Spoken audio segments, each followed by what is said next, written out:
Hi everyone and welcome to new podcast episode. We actually started chatting before hitting recording. We had a lot of interesting conversations about dogs, puppies. Rebecca's got a new dog, a breed I hear about for the first time, but you learn something new every day. Hi Rebecca, how are you? And thank you for joining me today. Hey, thank you for having me. It's great to see you again. My pleasure. We finally made it happen after, trying to align calendars. We finally made it happen. We met in the UK a while back now. It feels forever ago on a SharePoint embedded event that Microsoft organized. Before we get into it, would you mind introducing yourself, letting us know who you are for people who haven't come across you before? Yeah, sure. SharePoint MVP, M365 apps and services, but specialized on SharePoint. I have I run my own business these days Yeah. after I resigned from Microsoft for the second time. So before that, I was with the M365 product marketing team for focusing on knowledge solutions, so AI powered knowledge and insights and the storytelling around that. I Yeah. was asked to come back to Microsoft to join the team to prepare for the launch of what used to be codenamed Project Cortex, which ended Yeah. up being SharePoint Syntex, then Microsoft Syntex, now SharePoint Premium. Yep. And Viva Topics, rest in peace, recently announced, or not so recent, but soon to be Yeah. retired. Yeah. Sad Um, news for yeah, Viva Topics. yeah. And before that, before coming back to Microsoft, I spent about 15 months at OpenText as a key account executive selling enterprise content management platforms, so trying to sell them. I think it's safe to say in this room and with this audience that OpenText is maybe not the most flexible of solutions. Neither was the company and the company Yeah. culture. So I was happy when Dan Holm reached out to me and asked me if I wanted to come back and join the team to work on Project Cortex GTM. Amazing. Before that, I was 11 years in Microsoft Services, and I lived in Redmond for 8 years out of those 11 years. So all in all, 15 years at Microsoft. Oh wow! So how is it like, comparing working for Microsoft and doing your own business? How do the two compare? Because I'm sure most of us think about that, in the back of our mind. Am I ready to do my own thing, or do I go for that dream job and have Microsoft on my CV? How the two compare for you? Wow, that's like comparing apples and pears, right? Okay. It's it's very different being a part of such a massive beast that is Microsoft. Around 200,000 employees these days, right? Yeah. And running my own business, it's just me. I have no plans to expand. I have no plans to build up a team and create a big company, right? I want to work and I want to cherry pick and work with the clients I like to work with and do what I really enjoy doing, what I'm really passionate about, which is Microsoft 365, but based on core knowledge management foundational principles. Yeah. Yeah. So that's kind of the foundation because I've been in KM now for about 15 years. It was hard to make the decision to leave Microsoft the first time. It was easier the first time because a big part of my decision to quit was because I'd lived by myself in Seattle for 8 years. And I was sick and tired of watching my friends' children grow up through Facebook posts. And, Oh yeah.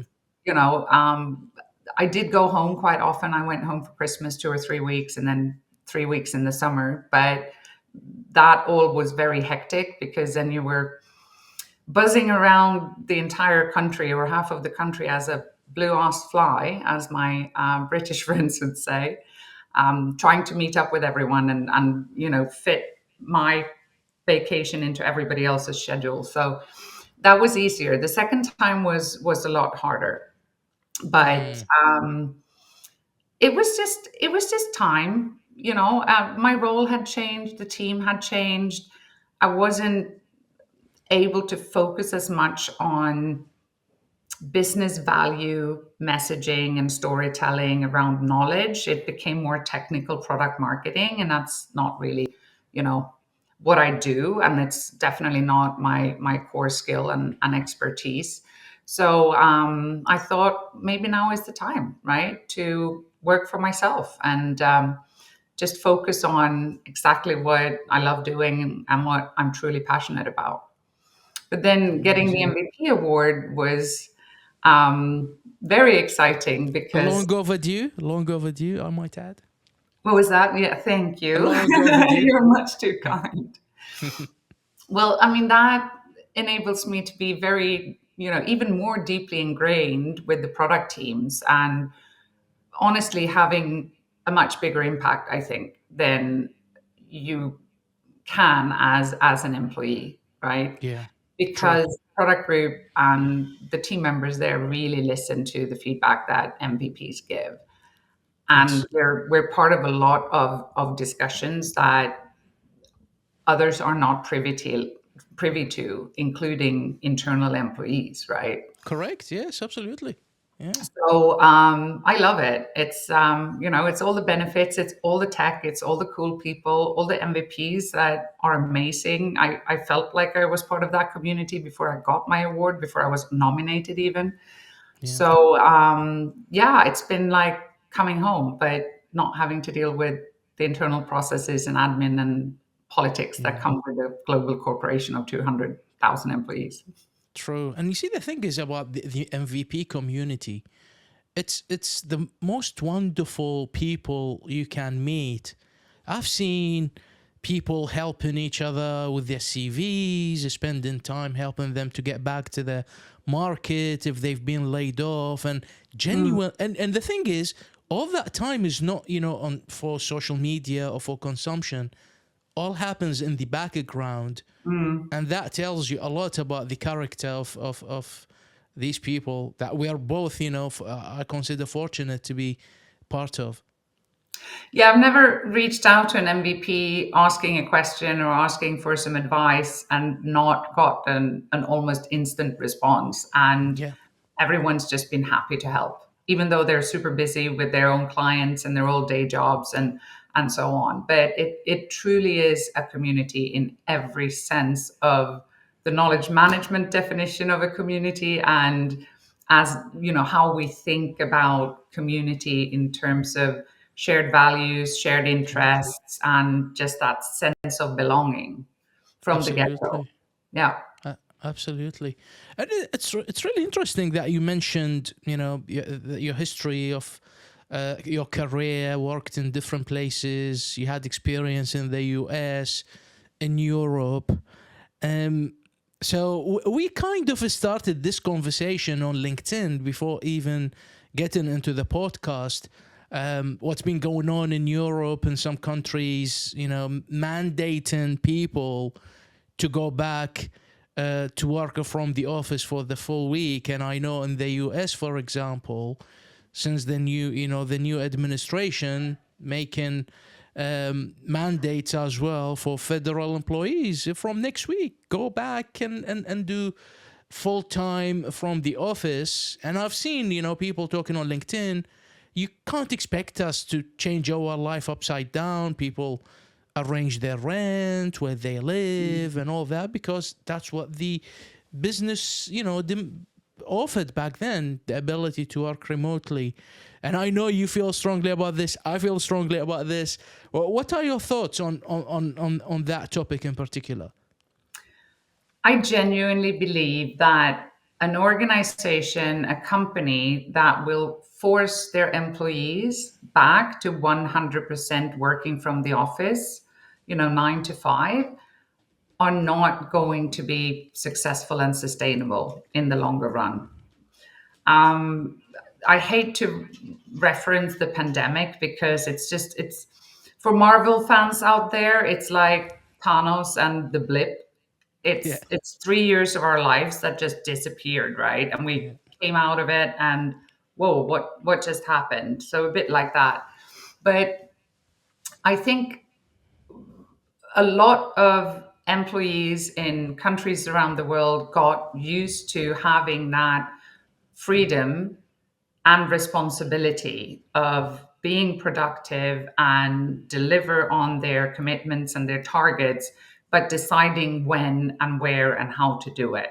Yes. If I feel more creative wearing my sheepskin slippers, still wearing my pajama pants at 3 o'clock in the afternoon, why shouldn't I do that? Yeah. Assuming I don't have something that require me to be in office, a workshop or some team meeting or something.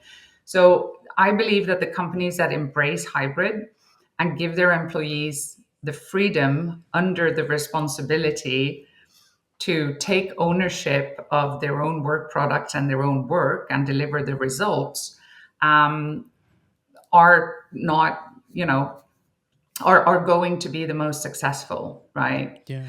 I was very Absolutely. fortunate when I worked in Redmond. I had European, Australian managers the whole time, and they had a very European mindset. Like, I don't care where you work or how many hours you work, as long as you deliver Yeah. what you're committed to delivering. If you feel that you think better and solve problems more effectively when you're out on a 10K run, then go for a 10K run, you know. Do your thinking, do your work where you feel it's most productive and where you feel that you're most motivated and creative and, focused.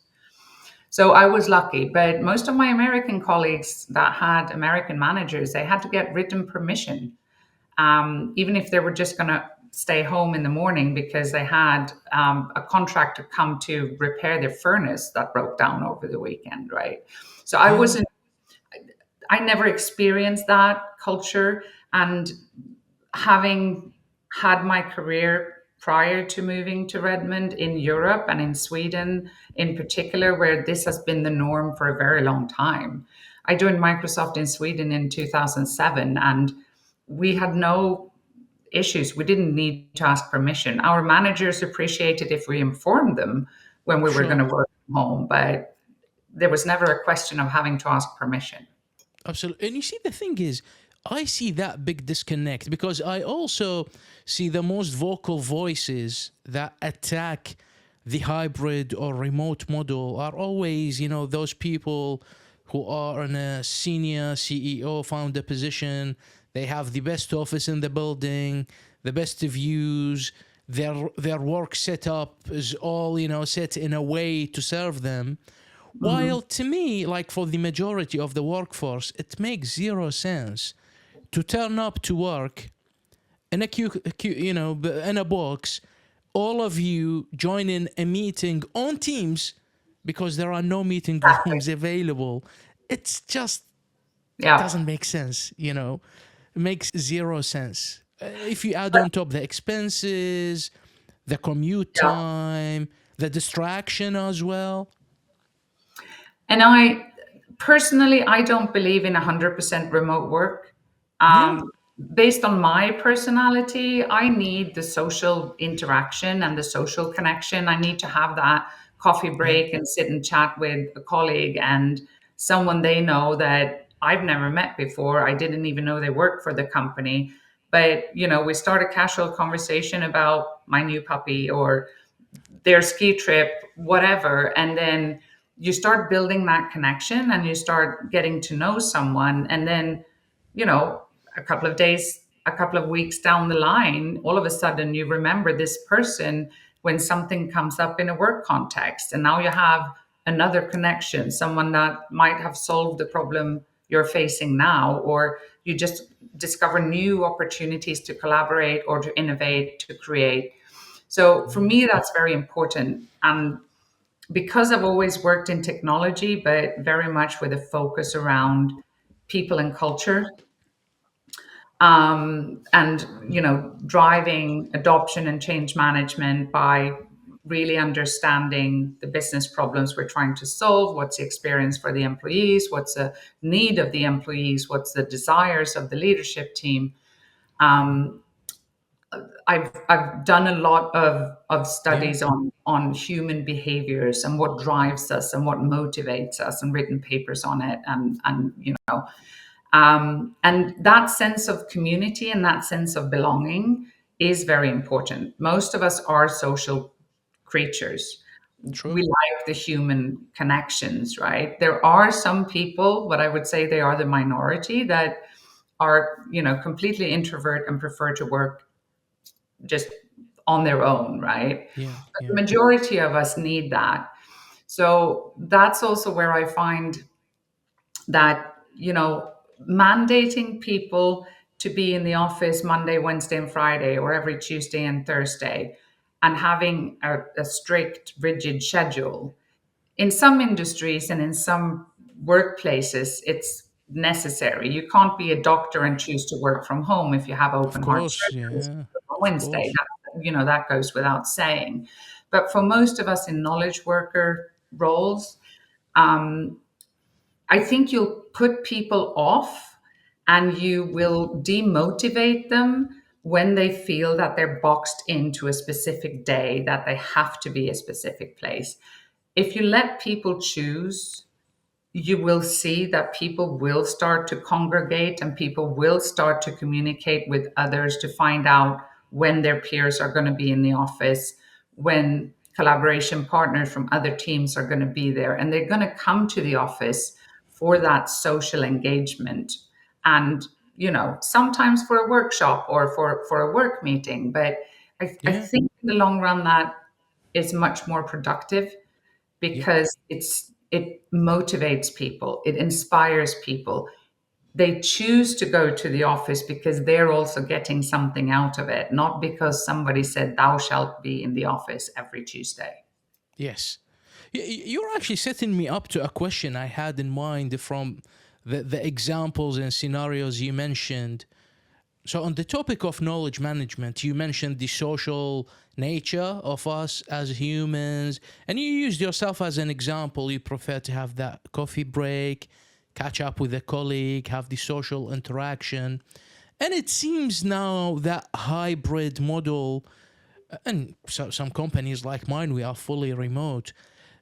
As an expert and as an MVP in this field, how do you approach successful knowledge management setup for enterprises to balance all these different acts and employee behaviors into a successful knowledge management environment? Well, I always start the conversation around culture. What's the organizational culture like? That can be a tough conversation to have, because many leaders and leadership teams want to believe that the culture in the company and on the grassroots level, if you may, is the culture and the vision that they've painted, and that Yeah. everybody's living the values, and the corporate values, and all these flashy statements that usually are always presented on a slide at the start of the annual company meeting, and so forth, right? So making them understand why that is not necessarily the truth and the experience of the employees, and getting the buy-in and helping them find the courage to actually step back and look at what the culture is in practice. That can be really, really hard, but it's super important, and it's the foundation of any transformation, any adoption and change management, whether it's in knowledge management or elsewhere, right? Yes. And then I've taken a different approach. I've in the past year, or almost a year, it started around June last year, when I attended the Knowledge Summit in Dublin. I've basically gone against the stream in the knowledge management community, Okay. because knowledge management is very much the same as it was when it started appearing and when it became an art and a science, if you may, or when it became a practice.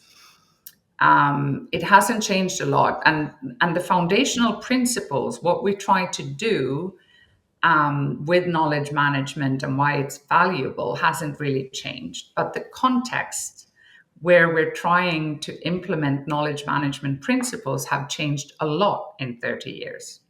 Yeah. Not only technology and the rate and speed of which technology evolves and transforms itself, but the entire world context has changed. Financial markets fluctuate at a much higher pace than they used to. Upskilling, reskilling needs, shuffling resources and competences around has there's a demand for being able to do that at a much faster pace than we had to 30 years ago.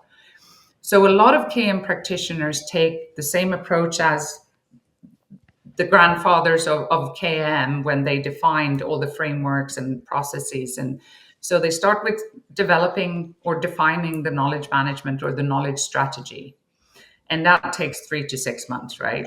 And Yeah. then once they've done that, they start defining the knowledge management process. And that takes another 9 months or 6 months.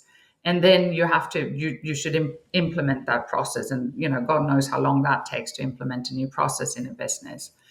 And I don't believe that that is a practical and pragmatic approach that fits the context we're in right now. We have to be a lot quicker. We need to be more flexible, more adaptable. Because if you set out on a 3 month endeavor to define a strategy, 2 weeks after you've started that work, most of the assumptions you made when you started have already changed, right? Yeah. A lot of factors, a lot of levers are now different. So I've turned it upside down and I start at looking at what is it that hinders knowledge from flowing across the organization where it should flow. There's also a lot of talk in knowledge management about breaking silos. And I used to be one of them. I've changed my tune now because I'm Okay. not sure we want to break silos. What we want to do is we want to connect silos where knowledge needs to flow in between them. But silos are sometimes there for good reason, whether it's information security or compliance or geography or whatever it is in an Yeah. organization. Yeah. Yeah. I focus more on connecting the silos where they need to be connected. So you look at what is hindering the knowledge from flowing across the business processes. How can we unblock those gaps or remove the blockers so that knowledge is flowing? And I also don't like to work with defining a knowledge management process that is then running in parallel with the business, like an HR function or finance or any other supporting process, right?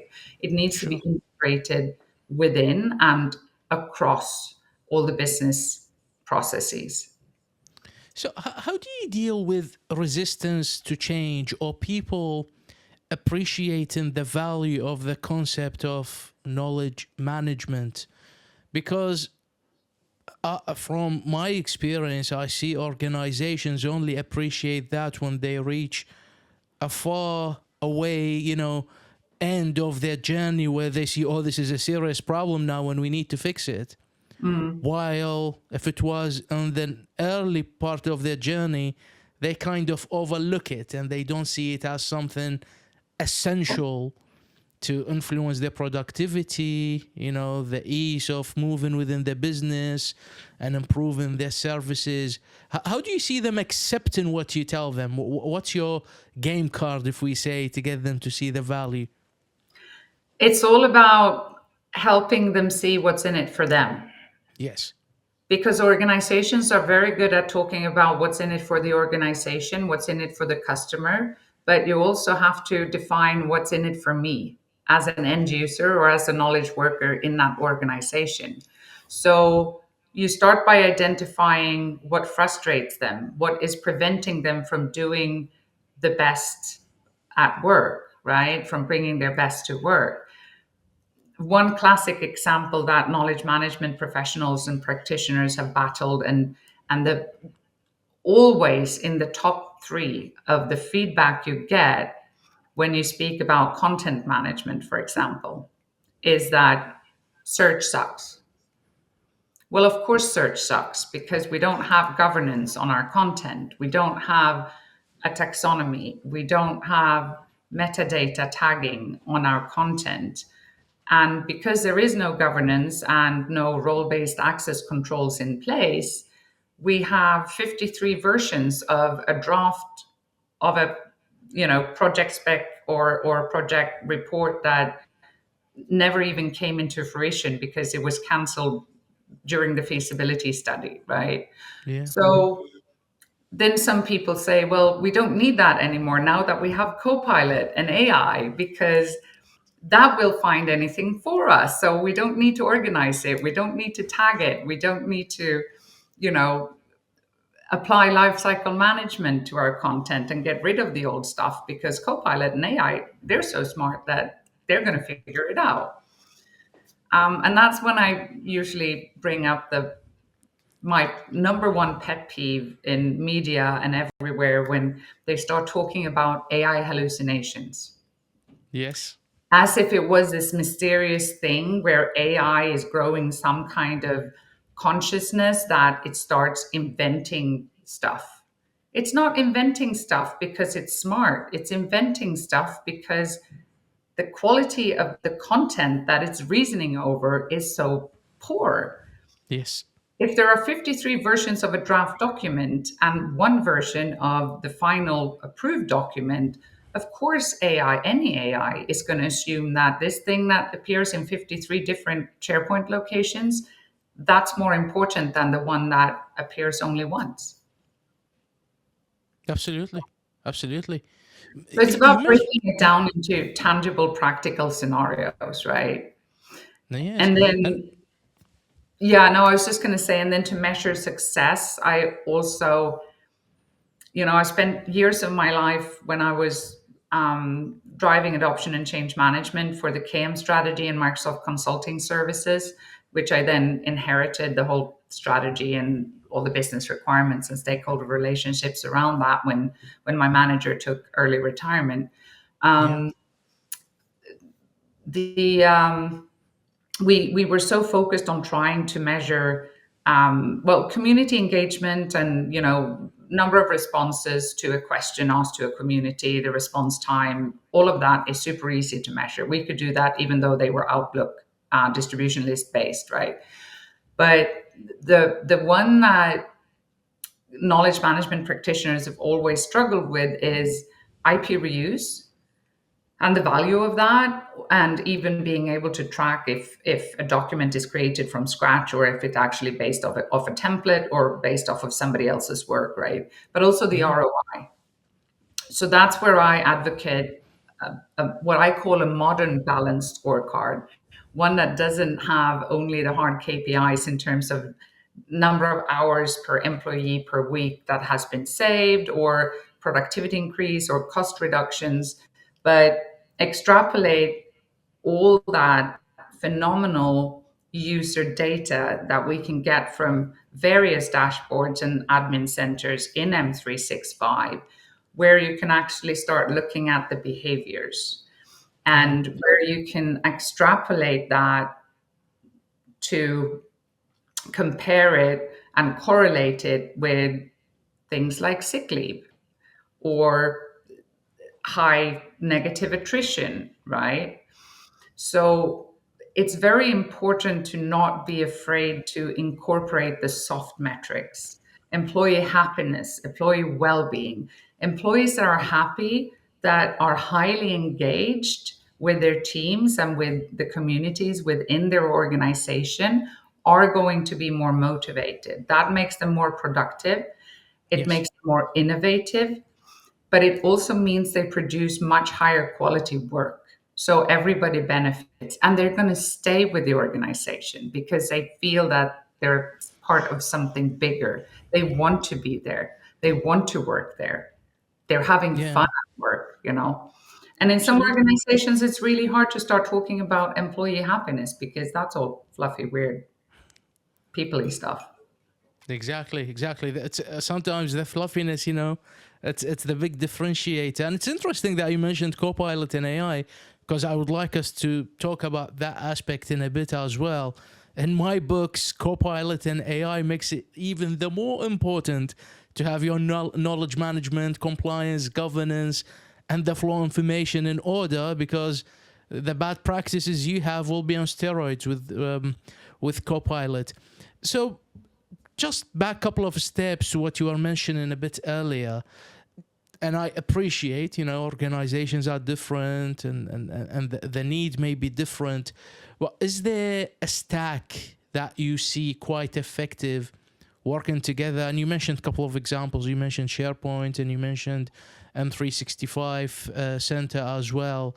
Do you see a stack of effective Microsoft products complementing and working with each other to have an effective knowledge management platform?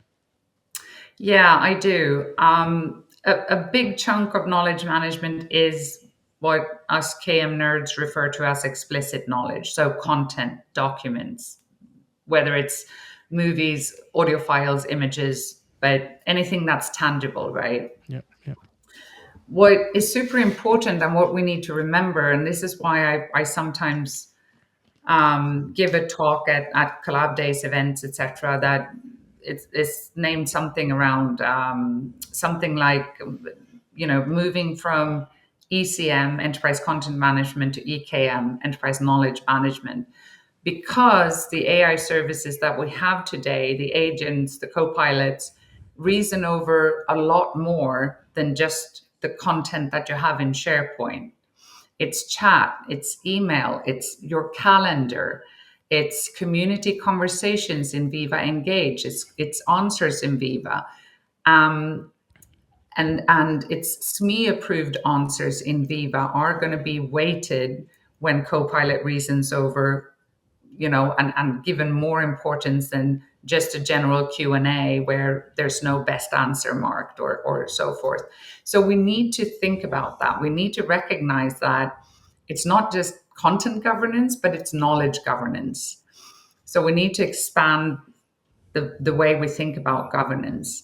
And the most practical example, where I run a workshop as well, Taming the KM Wild West, aka Teams, um, is Teams, right? yeah. Microsoft did a wonderful thing giving away Teams licenses to organizations around the world, during the pandemic.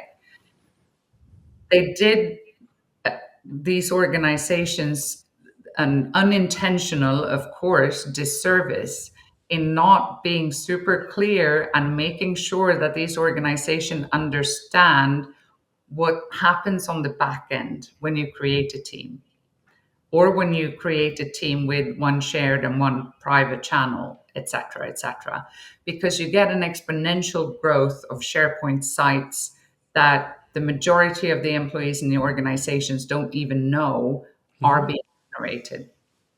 And then you throw OneDrive into the mix, which a lot of people assume, well, that's SharePoint. It's just my dedicated space in SharePoint. Well, it is SharePoint, kind of, but it is very much your dedicated space, and it's very much isolated from all the other SharePoint sites, right? So just looking at how people use Teams versus SharePoint versus OneDrive, and also how people collaborate in teams, because Yeah. most organizations have more teams than they have employees, and 90% of them on average are inactive or orphaned, right? So having that governance on your teams and the content that is shared and stored in that team, or in the document library that's associated with that team, is also super important, as is lifecycle management and end of life.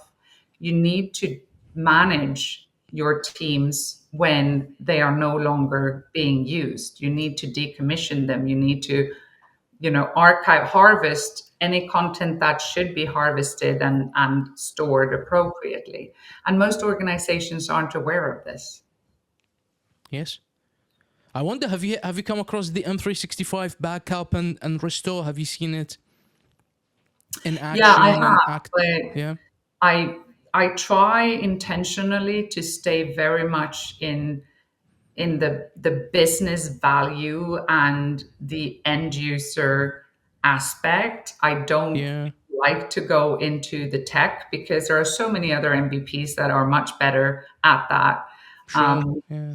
I used to sometimes say, in Microsoft Services, they had what was called MSSU, Microsoft Services University. So all new hires would go to Redmond for 2 weeks, kind of like the MVP Summit, Okay. to learn everything about how we do consulting in Microsoft. And they used to end those 2 weeks with an executive panel. And I was invited there quite a few times because I was quite young when I made director, and I had gone from being a project manager and engagement manager to a senior position, an executive position in a few years, so quite fast. So they thought it was interesting, and also me being a woman, because this is when the, the women were still very much a minority in Microsoft. If you looked at the And overall I would say in conversation, tech generally, to be honest, Rebecca, even yeah, outside of the Microsoft. And I had recently a guest, Jodie Rogers, who is a chief AI officer, and she shared with me some stats. yeah. It's like in AI, it's less than 20%, and when you go to senior roles, it's less than 14%. So it's I pretty think, much yeah, I think the number that I remember, and I won't take poison um, on yeah, this, but I yeah, seem to remember that when I joined in 2007 in services, I think we were 14% women globally. yeah. So that was the global average. On all levels. Um, well, at least in the delivery arm of Yeah. consulting, right? Okay. So I used to pride myself with, and I used to say this a little bit as an icebreaker and a little bit to shock the new hires. I used to Yeah. say, I'm probably one of the very few people who've made a career move to corporate headquarters, and I cannot generate "Hello World" on the screen unless I write it with a Sharpie.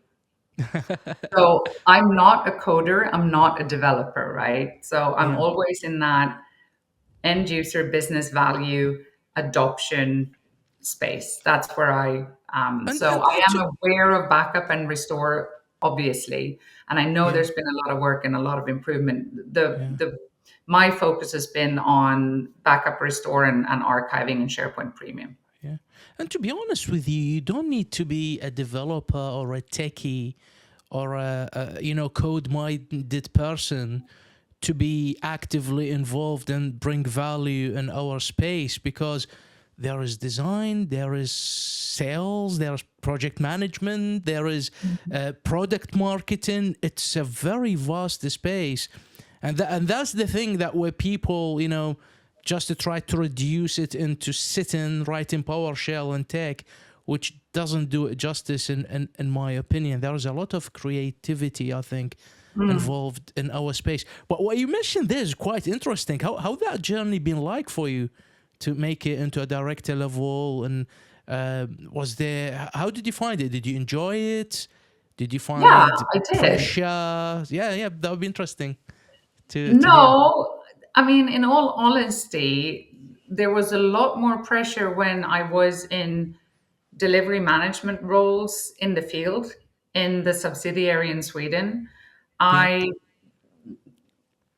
I mean, for the 3 4 years I was there, once I was billable, I billed minimum 60 hours a week, All right? right. Wow. And I had certain periods where I billed between 80 and 100 hours, right? I was exhausted. That was Wow. billable time. And then I did all the community management and a lot of internal projects and work for corporate on the side. So I nearly killed myself working in the Yeah. field office. So moving to corporate headquarters, and some of my friends in the Swedish sub said, but you're almost working yourself into an early grave as it is. Are you really going to move to the US? Because everyone knows they work so hard and so much, right?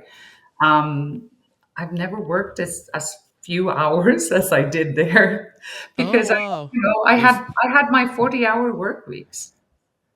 Wow. So because you've already, peaked the hours where you were, so whatever you do will be considered, a bit of a less hours. Yeah. But I work 40 hours a week, rarely. Now, I probably work more because I have a tendency of always taking on extra things like mentoring or a community lead role and so forth. But, my day job, the stuff I did that was part of my job description Yeah. was rarely more than 40 hours a week. Oh wow! And did you work with large teams? Do you remember like a particular project that you were proud of? Um, well, I mean, I was asked to apply for my first job in Redmond. I was actually asked to apply for it, and that was on what was called the Role Strategy and Excellence team. So it wasn't part of HR, but they worked closely with HR.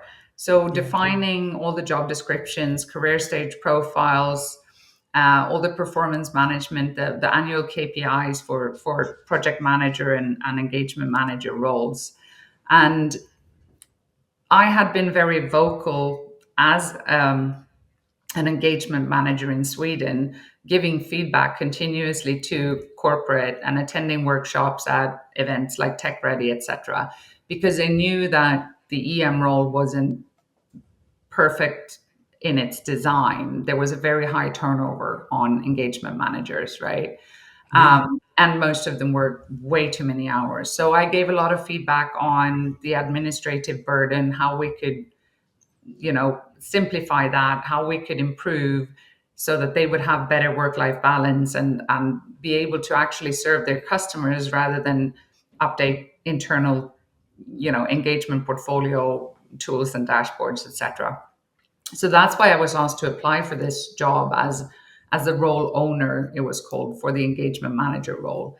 So I spent the bigger part of my time there, at least around a year and a half, 2 years, really diving into the data, all the data that we had, doing surveys, doing interviews, doing workshops to identify where did EM spend their time and where were the time thieves and how could we improve that role so that they could do what they were supposed to do and not be overwhelmed and not leave the job after 18 months, because I think the average turnover was something like 18 months All for EM, right. Okay.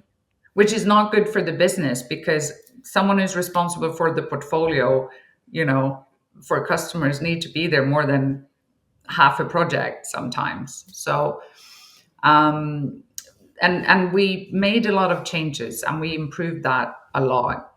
And then I took on project managers as well. So I started looking at the ecosystem and the roles and responsibilities between the two, because very often they cannibalized off of one another. So there was a lot of change management, and I had a big virtual team of representatives from all different geographic regions, um, engagement managers and project managers. And I occasionally still hear from some of them over All LinkedIn right. or so, where they say, you had such an impact on my career, and you did so much work in the community and to improve the role and make our lives easier. And I just wanted to, let you know that I still think of that sometimes. I got one just a few months ago, and I always get a little bit misty eyed because, Uh, it's what motivates me. It's to have an impact and just make things better for the people in our organizations. it's amazing, what leadership and kindness can impact on people, and probably you haven't noticed how much impact you have. You were just doing your thing, but you positively impacted people that you didn't even realize. Yeah, hopefully. Yeah, amazing, amazing. So I would like to explore the Copilot and AI comment that you made earlier. Working with the content and knowledge management. So now you said the Wild West with Teams. I think we are starting to have the Wild West with Copilot as well, for the right reasons. I think because you can't deny the productivity that it brings into the table. How do you see the digital workplace and knowledge management being impacted positively or negatively with tools like Copilot and AI infusion? Well, I think knowledge management or knowledge management principles or knowledge flows, as I prefer to refer to it, really is a prerequisite for getting the return on investment on the quite expensive $30 per user per month, right? Um, because you need to have your content organized and you need to have control of it, not only because of Copilot being more set up for success in terms of generating good content that is relevant and in context and accurate. I think knowledge management and knowledge management principles, or knowledge flows and unblocking those flows, as I prefer to frame it, are definitely a prerequisite to get the bang for the buck of a quite expensive license of $30 per user per month, right? Not Yeah. only because you need to have your content organized, but also because you need to think about all that other knowledge that is flowing in the organization that's not necessarily sitting in SharePoint. I often get the question from clients or people attending my sessions. They always bring up oversharing, and they're Yeah. terrified of oversharing. But I usually flip that and throw that question back and say, but what about undersharing? If you lock everything down in restricted workspaces and restricted document libraries that only the people who set them up have access to, then nobody else is going to find it, nobody else is going to be. So it's a fine line to walk, and it's a very important balance. But by having a clear definition in terms of information ownership, information access rights, and governance, you can actually balance that tightrope and not fall over on either side in terms of oversharing or undersharing, right? But it is complicated because most of us and most organizations don't have a handle on SharePoint permissions and security groups. It's hard, it's complicated, right? It's complex. Yeah. And a lot of organizations have no restrictions on who can create a site, right? But there are great tools to help with that, but they are all founded in knowledge management principles, to have information ownership, to have Yes. role-based access and zero trust mentality, right? You shouldn't have access to anything. You should have access to the content you need to have access to perform your job. So there's a lot of aspects around that. And it was interesting, and I'm glad you brought it up, because I think it's about a year ago now, Yeah. Avanade published a webinar together with IDC Europe and the Western Europe AI lead, who has now left the company. He has left Microsoft and he now worked for Google. Okay. But the moderator was asking the question on, what do you see now? We're like 6 months into the life of Copilot and democratized AI, right? AI that's readily available to anyone. What are the trends you're seeing? And all three, both IDC, Microsoft, and Avanade, said the same thing. The early investors in AI solutions and the organizations that have started experimenting or investing at scale have all started with knowledge management use cases. Hmm. So applying knowledge and that was kind of what helped me take a leap and dare to go on out on my own, Yeah.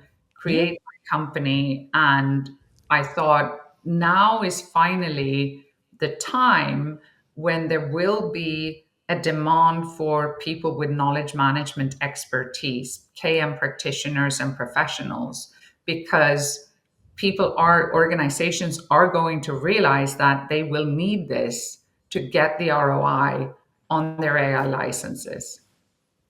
But I'm still kind of waiting for the other shoe to drop. There is awareness, but I don't see a massive forward movement in terms of organizations actually starting to tackle this. Yeah. And I think part of that is because KM is quite unknown. It's well-known concept in the US, the UK, some countries in Southeast Asia, certain industries like oil and gas Yeah. or public sector and NGOs. And that's understandable because those organizations have to apply knowledge management because they cannot afford not to.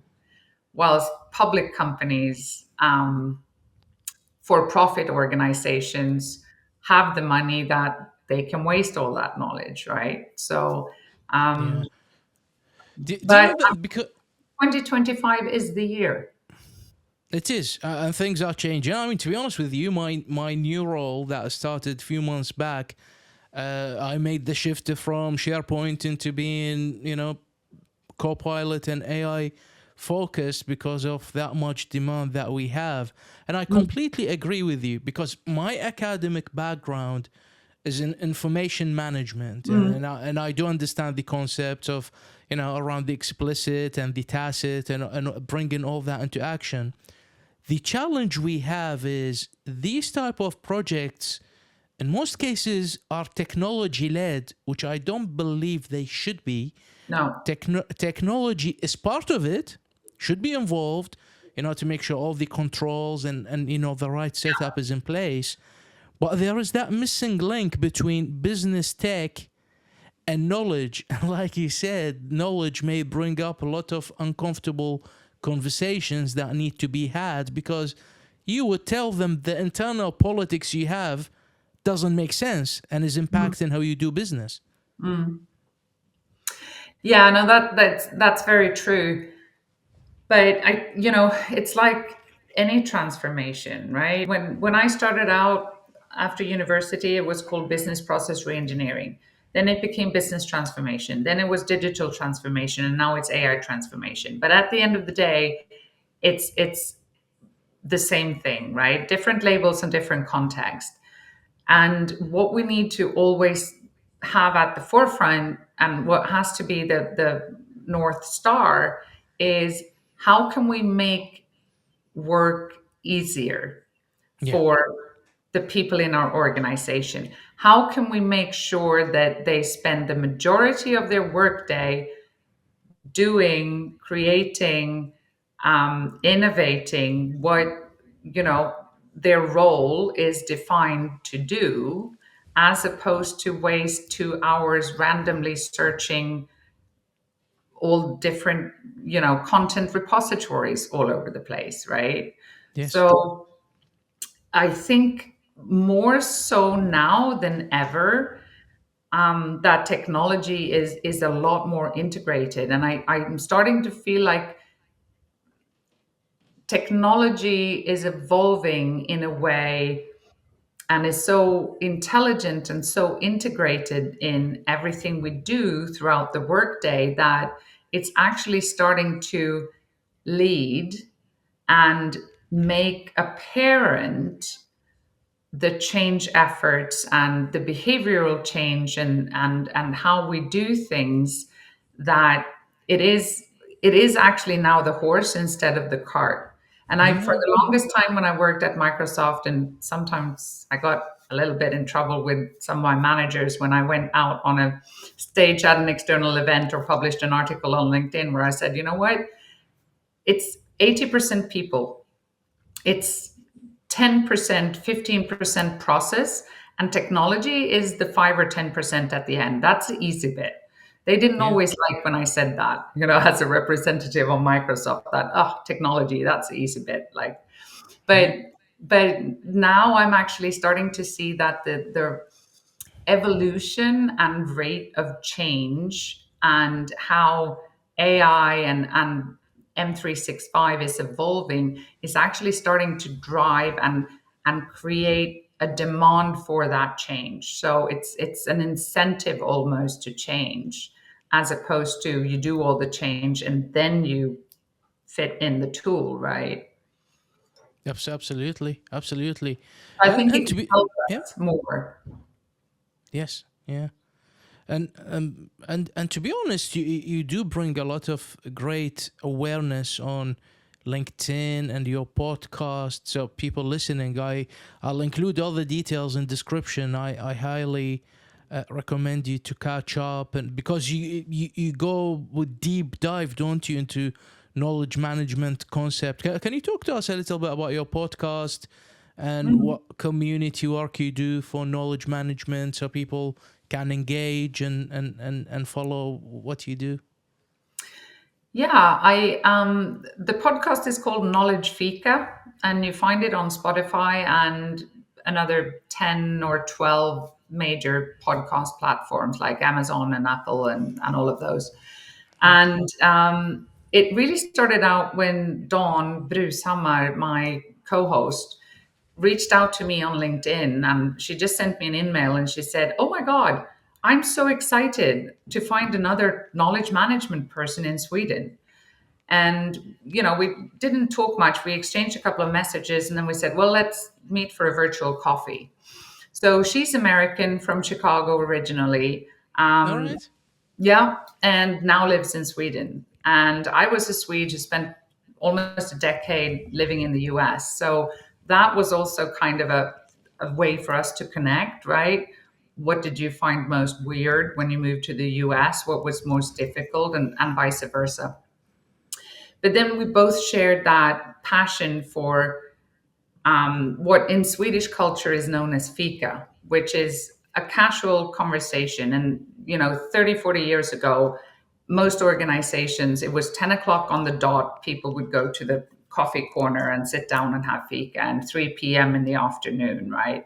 All right. Okay. Now it's a lot more fluid, but we still embrace that and the value of those casual conversations that sometimes go into work related matters and sometimes are just purely social for that, and it's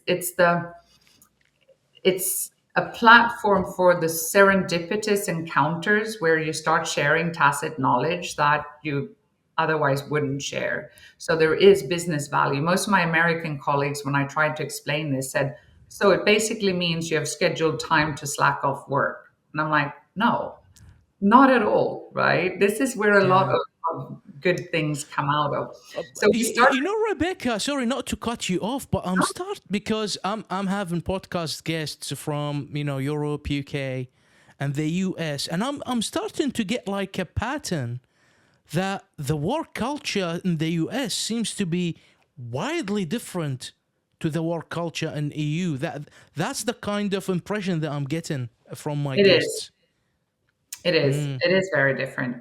Um, and there are pros and cons with both, to be yeah. honest. It's a much longer conversation though, but yeah. So that's our podcast. We invite interesting guests to have a casual conversation. We don't script it. We don't really plan it, but we might have talked about certain talking points, or there's a reason we invite a certain person, and it can be someone who's a big profile in knowledge management, or it can be someone like Dan Holm from Microsoft, product leader for Viva Engage, who was my very first podcast guest, and we talked Mm. about knowledge and tacit knowledge sharing and communities and AI and all that. So the common denominators are knowledge management and AI, but sometimes we have guests from, a Microsoft partner like Clear People, and we talk about we talked about how they founded Clear People, and what made them leave consulting where they worked and decide to create a knowledge solution for the legal space and professional services, right? So, and I've I have Steve Puslik come on in a couple of weeks to talk about SharePoint embedded. Um, so it can be technology, it can be Yeah. pure KM, but most of our episodes have been touching upon knowledge, AI, tech. Oh, amazing, amazing. I'll make sure to continue to follow. I've caught up with one of the episodes you had with a tech partner. If I remember the name, it's that integrates with Outlook. And is it Oh, Harmony? Is it the Tim Brady Harmony? I from believe. Colligo. Was Oh, it Colligo, Colligo? Colligo. That's the one. Yes, yes. It's amazing how far they've become since they started. Yeah, I remember we Yeah, used it when I joined Microsoft Services in 2007, and it was basically a plugin in Outlook, yeah. you know. And now it's an amazing tool to, you know, classify, auto tag, and even, you know, automate the whole process of either putting the email itself or an attachment in an email into the correct repository or the correct document library in SharePoint, etc. So it's so much more than an email sorting tool, which it was when I started using it. Amazing. It's amazing how different the world is looking now comparing to a few years back. So Rebecca, to the tradition we have in the podcasts, I typically ask the guests if they have a book they would like to recommend for people to read in 2025. It can be about knowledge management, fiction, uh, anything that inspires you that you would like to share with us.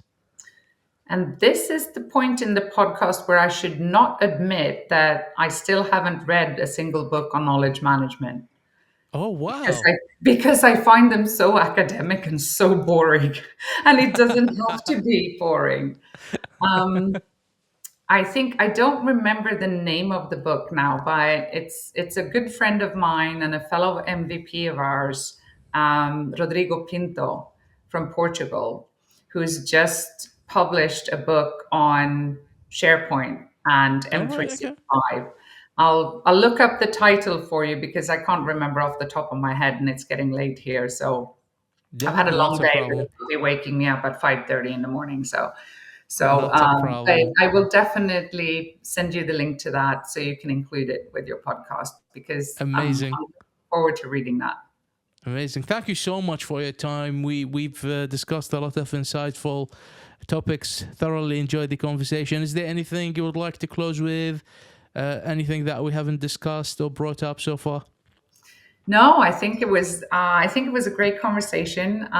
You're a very good podcast host, and you know, I was honored when you asked me to come on your podcast because it's quite the production. You know, puts me and Dawn to shame a little bit because that's still No, very no. much a hobby, and we don't even have a studio. We use free software available through Spotify. So you know, No, you're doing amazing. A pleasure is all mine, Rebecca. Really, thank you for making the time, and thank you. hopefully to have you again. And I'll see you soon See at you. Thank you one all. Collab Days event or the other. Absolutely, absolutely. Thank you all for listening. See you all next time.